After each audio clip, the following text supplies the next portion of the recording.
Alright, so as a beginner, we get told to do everything. Gestures, circles, boxes, and most of the time we're told why. Like, do gestures because it's gonna make your figures less stiff, which is cool, but the biggest problem for me is that sometimes the payoff doesn't come from months or even years of learning. So it becomes really hard to see the point. And when you're flooded with different exercises, the why kind of gets lost in the flood. And without a why, motivation dies. For me, if I stand in front of my 12-year-olds in my class and I tell them that we're gonna learn all about percentages, their eyes glaze over. But if I pull up the Roblox website and I show them that there are discounts on at the moment, they suddenly get very excited to learn about percentages. And that's the power of a why. We need it just as much as they do, we just don't notice it as much. Because it's damn hard to stack a million boxes when you don't really know why you're doing it. And the more you grind these exercises while losing the why, you start to ask yourself, why the hell am I doing this shit? So here's what I'm gonna do. I'm gonna give you 4 exercises today. I've picked these up from a bunch of different teachers and I've slowly started to add them into my rotations. And they might be worth trying if you're in a similar spot to me. I'm also gonna try to give you a why, because while I'd heard them before, I finally had a moment where I actually experienced that why. And it really made things click for me. I will say that these are a little bit more advanced than just drawing boxes, but if you're at the point of drawing boxes and cylinders in perspective, and you can kind of find out where you're making mistakes and correct them, then these are definitely for you and you can certainly try and have a go at doing them. None of these exercises are mine. I'm not nearly smart enough to come up with any of this shit. I barely know what I'm doing. They're all things that I've picked up along the way from a bunch of different teachers. So first up is just interconnecting forms. You want to fill a page with boxes that are stacked, interconnected and overlap. Draw through them if it's hard to find the perspective so you can see the back edges of the shapes as well. Start with just 3 boxes that are overlapping and interconnecting, and then slowly start to add more complex forms like cones, cylinders, and some spheres. The second is carving some shapes out. You want to start with a simple box and start chopping into it. Again, start really simple before making it too complex. But the main idea is to make sure that you are consistently following the perspective.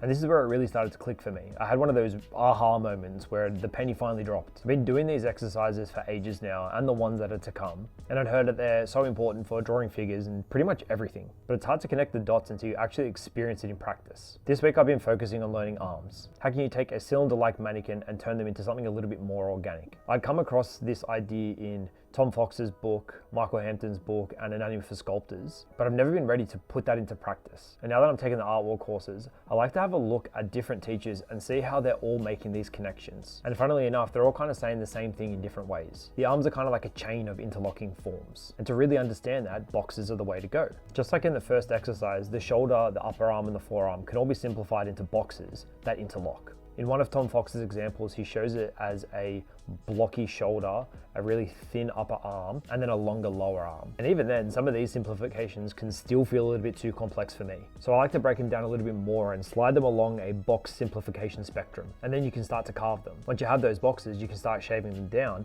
and turning them into something that resembles a bit more of the human figure. If any of this helps in any way, leave a like or subscribe or do your thing. Now, I'm not quite ready for the next step of adding muscles to these mannequins, but these next 2 exercises are really going to help prep me for that. The third is organic blobs with contours. You want to draw these blobs and wrap lines around them like elastic bands, hugging the form. I first came across this in Peter Hahn's Dynamic Bible, and I've also seen Proko speak about this idea of blobs and contour studies. But I really like to take these blobs and mess around with them. And this is great when you're starting to think about muscles, fat, and fabric, and how it interacts with the structure that lies underneath. It's basically starting to help you teach your brain to think in 3D. And the fourth one that I like to do is combine all of these things together. Can I create interlocking forms and then drop a blob on top of them? How do they interact? How does it affect the cross contours? And it really becomes an activity of problem solving. And this is where all the pieces start to come together. We're learning how all these forms interact with each other, but then how these organic components also work on top of them. But like every single one of these, and this is the hardest part for me to get around, is that these don't need to look pretty.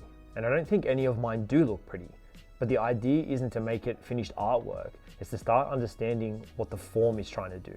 It's to start thinking in 3D and understanding how all of these things interact with each other. So these aren't just random doodles, they're kind of like Lego blocks for your brain. Every time you're doing them, you're starting to build a foundation of how you might be able to assemble a figure, or really anything that you want to draw. So next time you're stacking boxes or carving them or making these blobs, you're not just filling a sketchbook page. You're rehearsing for things that are really going to benefit you when it comes to drawing whatever it is that you are trying to draw.